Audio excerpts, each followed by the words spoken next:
આ રડતી આંખો માનવતા, કાયદો અને સમાજ ત્રણેયના મોઢા પર તમાચો છે. પૈસાની જરૂરિયાત જ્યારે દરવાજે ઊભી હોય છે ત્યારે ગરીબ માણસ બેંક સુધી નથી પહોંચી શકતો.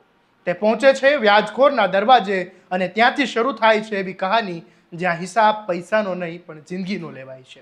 ગુજરાતમાં વ્યાજખોરી સામે કડક કાયદા છે, પોલીસ છે, અદાલતો છે, છતાં આજે વ્યાજખોરોના આતંક સામે ગરીબ માણસ સૌથી વધુ લાચાર કેમ છે?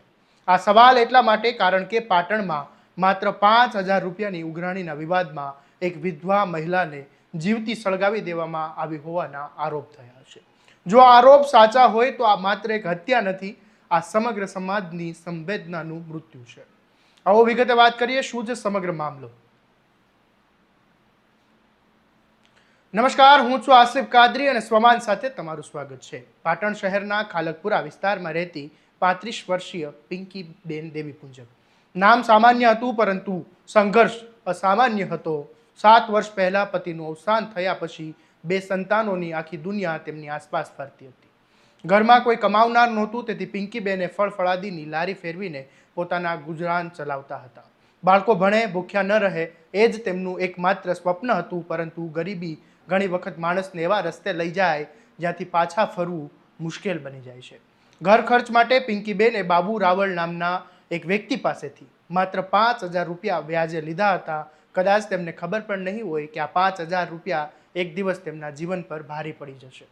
પરિવારના આરોપો મુજબ સમયસર રૂપિયા પરત ન આપી શકતા પિંકીબેને થોડા વધુ સમય માંગ્યો હતો, પરંતુ વ્યાજખોરે પૈસા નહીં ઉઘરાણીની ઉતાવળ કરી અને આરોપ છે કે બાબુ રાવળે પિંકીબેનને પોતાના ઘરે બોલાવ્યા. શરૂઆતમાં સામાન્ય વાતચીત થઈ અને ત્યારબાદ તેમને બેસાડી રાખીને ચા લઈને આવું છું કહીને અંદર ગયો, પરંતુ ચાના કપ સાથે નહીં, મોત લઈને પાછો આવ્યો.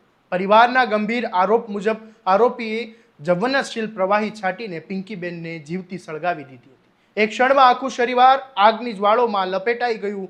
ચીસો સંભળાઈ, લોકો દોડીને આવ્યા, પરંતુ ત્યાં સુધીમાં ઘણું મોડું થઈ ગયું હતું. ગંભીર રીતે દાઝેલી પિંકીબેનને તાત્કાલિક સારવાર માટે હોસ્પિટલમાં ખસેડવામાં આવ્યા. ડોક્ટરોએ જીવ બચાવવા માટે તમામ પ્રયાસ કર્યા, પરંતુ આખરે તેઓ જીવન સામેની લડાઈ હારી ગયા. આ ઘટનામાં આરોપી બાબુ રાવળ પણ દાઝ્યો હોવાનું સામે આવ્યું છે અને હાલ સારવાર હેઠળ હોવાનું જાણવા મળી રહ્યું છે. બીજી તરફ પિંકીબેનના મૃત્યુ પૂર્વે નિવેદનના આધારે પોલીસે હવે વધુ ગંભીર કલમો ઉમેરીને તપાસ શરૂ કરી છે. આ મામલે પોલીસ શું કહ્યું સાંભળી લો.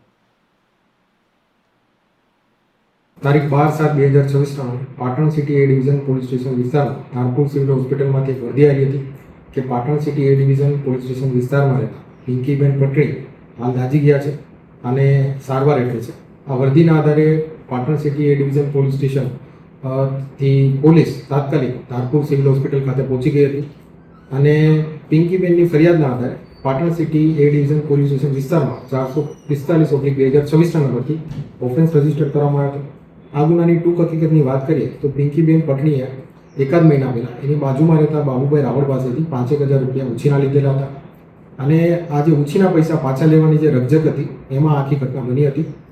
પિંકીબેન પટણી જ્યારે પોતાના ધર્મના ભાઈ એવા જીતુભાઈ પંચાલની ઘરે હતા અને આ જે પૈસાની લેતીથી બાબતે ચર્ચા થતી હતી ત્યારે જે બાબુભાઈ રાવળ છે આ કામના આરોપી ઉશ્કેરાઈને એક ડોલમાં જ્વલનશીલ પ્રવાહી લઈને ત્યાં આવી ગયા હતા અને પિંકીબેન પટણીને સળગાવવાનો પ્રયત્ન કર્યો હતો.